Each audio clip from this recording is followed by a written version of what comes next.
2016년에 개봉한 영화 라라랜드를 기억하시나요? 선풍적인 인기를 끌었었죠. 그 영화의 남자 주인공이 열고자 하는 재즈바의 이름이 치킨 오너 스틱입니다. 왜 평생의 꿈인 가게에 이런 웃긴 이름을 지었냐? 바로 본인의 우상이 찰리 파커였기 때문이죠. 네, 찰리 파커의 별명이 바로 버드였습니다. 아, 세라. 재즈의 전설이자 비밥의 본좌인 사람에게는 좀 귀여운 별명이죠. 이런 별명이 붙게 된 이유는 몇 가지 썰이 있습니다. 제일 유명한 건 찰리 파커의 식성이죠. 평소에 치킨을 너무 좋아해서 앉은 자리에서 몇 마리씩 해치워버렸을 정도라고 해요. 심지어 차 타고 가다가 실수로 닭을 차로 치웠는데 파커가 그 죽은 닭을 들고 주방장에게 가서 당장 요리를 해달라고 했다는 썰도 있습니다.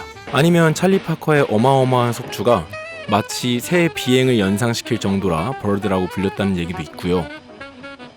이러니 저러니 해도 치킨 엄청 좋아했던 건 사실인 것 같아요. 그래서 라라랜드의 세바스찬도 찰리 파커를 리스펙트하는 마음으로 재즈바 이름을 치킨 오너 스틱으로 지으려고 한 거죠. 1920년 8월 29일에 태어난 찰리 파커는 55년 고작 34세의 젊은 나이에 사망하게 됩니다. 요절한 천재로 유명한 모차르트도 35세까지는 살았었는데 더 빨리 갔어요. 모차르트처럼 찰리 파커도 역사를 통틀어서 비견될 사람이 몇몇 없는 수준의 천재성을 가지고 태어났습니다. 천재들 중에 천재라고 할까요? 캔자스주의 캔자스시티에서 태어난 그는 11살에 알토 색소폰을 구해서 독학으로 연주법을 익히기 시작하고 15살인 1935년부터 소규모 클럽들에서 객원 단원으로 뛰면서 경험치를 쌓기 시작합니다. 근데 1930년대의 재즈씬의 메인스트림은 스윙이었어요. 듣고 있으면 저절로 흥이 돋고 춤을 추게 만드는 빅밴드 스윙 스타일의 곡들이 많았었죠. 그때의 재즈는 지금 같은 어려운 예술 장르의 음악이 아닌 대중적인 취향의 장르였고 술집에서 춤추며 듣는 댄스홀 음악이라는 인식이 강하게 있었습니다. 찰리 파커는 그런 분위기에 적응하지 못하였고 그의 지금껏 어디서도 보지 못했던 독특한 스타일의 연주와 좋지 못한 멘탈 문제까지 겹쳐서 다른 음악인들과의 사이는 좋지 못했다고 해요. 하지만 자라나던 유비일 뿐이었던 그도 별 수 없이 첫 프로무대와 녹음 데뷔를 지역 빅밴드 단원 자격으로 치러냈습니다.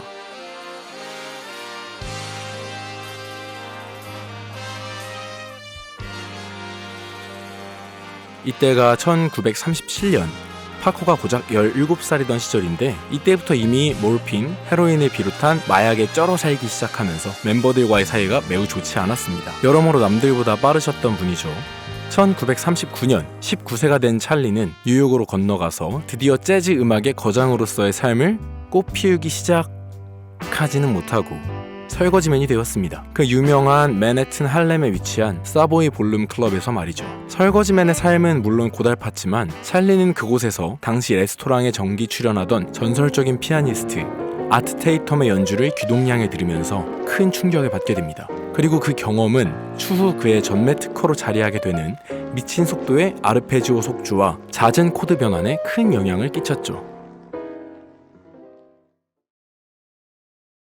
You know, Charlie Parker became Bird because Jones threw a cymbal at his head. See what I'm saying? Mm-hmm. 플래처 교수의 이 대사. 저는 개인적으로 이게 영화 위플래시의 핵심을 관통하는 대사라고 생각합니다. 영화에 나오는 이 이야기는 1937년 캔자스시티의 리노 클럽에서 벌어진 실제 사건입니다. 잼을 망친 파커의 연주에 화가 난 드러머 조 존스가 심벌을 파커의 발 밑에 던진 일이죠. 이 해프닝 이후 파커는 미친 듯이 연습에 몰두해서 이전과는 차원이 다른 연주자로 거듭나게 됩니다. 만약 조 존슨이 그때 괜찮아, 그럴 수도 있지 라며 낙심한 파커를 위로했다면 버드는 없었을지도 모릅니다. 그리고 이 사건이 영화 위플래시의 핵심 주제로 사용이 되는 거죠. 이런 일화가 전해질 정도로 찰리 파커는 천재성과 더불어 승부욕과 본인의 에고 모두 엄청난 사람이었습니다. 다만 그놈의 에고가 너무 강해서 결국 그의 인생을 파멸로 몰고 가게 돼버리죠. 만약 파커 주변에 그가 엇나가지 않도록 잘 보듬어줄 수 있는 사람이 있었다면 그의 인생과 재즈의 역사가 달라질 수 있었을까요? 뉴욕에 넘어온 뒤 1940년에 찰리 파커는 또 하나의 위대한 뮤지션이자 음악적 파트너라고 할 수 있는 디지 길레스피를 만나 함께 음악을 시작하게 됩니다. 사실상 이 두 사람의 만남에서부터 비밥의 싹이 틀 준비가 비로소 완성되었다고 할 수 있죠. 디지 길레스피는 개구리 트럼펫터로 유명한 사람으로 이 사람과 관련된 재미있는 일화도 꽤 많이 있습니다. 언젠가 다뤄볼 수 있으면 좋겠네요.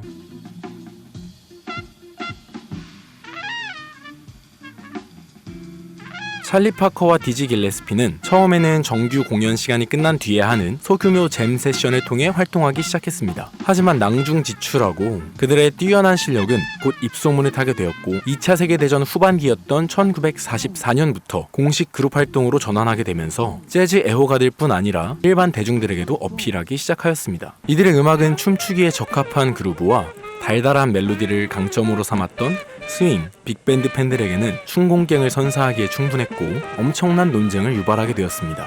이 과정에서 비밥이라는 단어가 등장했고 이들이 수식하는 용어로서 처음 자리 잡게 됩니다. 사실상 비밥 그 자체라고 할 수 있죠. 실제로 비밥 시대의 창작곡 어법에 관해서는 파커 작품만 공부해도 충분하다고 볼 수 있을 정도로 기틀부터 탄탄하게 다 짜놓았습니다. 1945년 11월에는 사보이 레코드사에서 리더 자격으로 4곡을 취입했습니다. 이렇게 4곡인데요. 앞에 2곡은 원래 있던 곡을 그의 스타일대로 편곡한 것이고 뒤에 2곡은 자작곡이었습니다. 이렇듯 대가로서의 첫 발을 화려하게 내디딘 파커였지만 대조적으로 그의 인생은 바닥으로 추락하기 시작합니다. 음악적 커리어가 엄청난 속도로 수직 상승하는 만큼 그의 인생 또한 엄청난 속도로 추락해 가고 있었으니 혼자서 자강두천을 실천할 수 있는 사람이 지구 역사상 몇 명이나 더 있을 수 있을까요?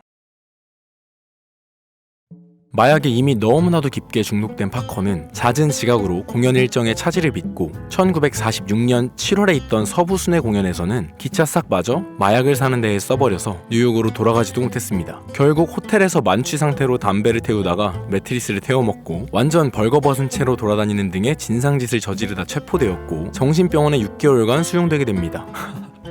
참 어이가 없어서 말이 안 나옵니다. 그 와중에 정신병원에서 태어난 찰리 파커는 병원에 수용 중이던 기억을 바탕으로 Relaxing at Camarillo라는 곡도 쓰게 됩니다. 경찰에 잡혀서 들어간 정신병원 이름이 카마릴로 주립 정신병원인데 Relaxing at Camarillo라는 곡을 쓰다니 확실히 일반적인 멘탈은 아니죠. 근데 이게 곡 자체는 또 기가 막히게 좋습니다. 자꾸 할 말을 잃게 하는군요. 연주력 또한 오히려 전보다 더 물오는 모습을 보여주면서 바닥난 인성과는 반대되는 위대한 연주자의 위엄을 보여줍니다. 자신의 속주를 따라오지 못하거나 비밥적인 어법을 제대로 이해하지 못해서 버벅이는 세션맨들이 있을 때도 본인이 주도적으로 리드해가며 자기 연주에 따라오게 만들었고 마약에 찌들어서 무대에 올라설 때에도 연주만큼은 확실하게 해냈다고 하니 말 다 했죠.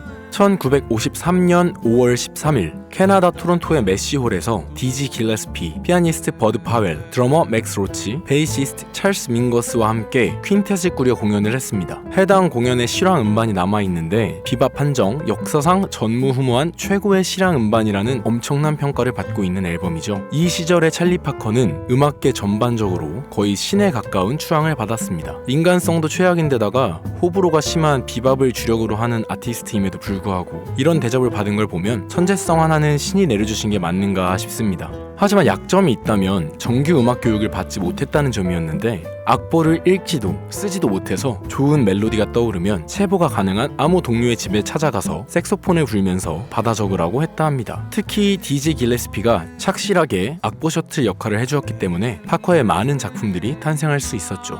하지만 그러면 뭐합니까? 결국 견디다 못한 디지 길레스피는 파커와 결별하게 되었고 그 둘의 공동 작업은 끝이 나게 됩니다. 거의 영혼의 파트너라고 부를 수 있을 정도로 음악적인 합은 좋았던 관계인데 찰리 파커는 재즈 역사상 가장 하드한 막장 중독자로서 마약 소비량이 최상위권인 데에 비해서 디지 길레스피는 마약 문제는커녕 그 흔한 알코올 중독조차 없이 건강관리 철저히 하면서 70대까지 장수하다 가셨을 정도로 성향이 다르니까 어쩌면 그들의 결별은 예견된 수순이었던 것 같습니다. 건강한 삶을 유지하기 위한 최우선 조건은 건강한 생활 패턴과 건강한 식습관입니다. 이 두 가지야말로 건강과 가장 밀접하게 연관이 되어 있죠. 그런 면에서 찰리 파커는 누구보다도 빠르게 요단강 익스프레스 티켓을 끊기 위한 각고의 노력을 멈추지 않던 사람이었습니다. 아주 독한 위스키나 보드카를 앉은 자리에서 몇 병씩 비우는가 하면 남들 서너 명이 먹을 만큼의 음식을 혼자서 한 끼 식사로 해치우고 틈만 나면 사창가를 들락거리면서 인성마저 개판이라 화대를 던져서 주거나 침을 뱉는 등 말 그대로 막장 생활의 끝을 보여줬죠. 폭음, 폭식, 문란한 성생활에 정수리부터 발끝까지 완전히 절여질 정도로 엄청난 양의 마약까지. 이 정도면 34년도 장수했다고 볼 수 있는 수준이네요. 이런 사람이다 보니 책임감은 전혀 기대할 수 없는 수준이라 마약에 취해 연습이나 공연 일정을 무단으로 펑크내는 일은 다반사고 몇 주씩이나 씻지도 않고 같은 옷만 입어서 악취가 진동했다고 합니다. 그러니 주변의 다른 뮤지션들도 그의 천재성을 인정해서 곁에 모였다가 인간성에 질려 떠나가기를 반복했죠. 결국 1955년 클럽에서 공연 중에 연주자들을 다 내쫓고 가게 내부를 개박살냈다가 또 잘리고 뉴욕의 한 호텔방에 틀어박혀서 TV를 보다가 갑자기 죽어버리고 맙니다. 사인은 폐렴과 내장 파열로 인한 뇌출혈이었는데 부검의가 그의 신체 나이를 60대라고 판단할 정도로 무절제한 삶으로 인한 노화가 심각했었다고 하네요. 결국 그는 34년이라는 짧은 인생을 마치고 그의 고향인 캔자스시티의 링컨 뮤지에 묻히게 되었습니다.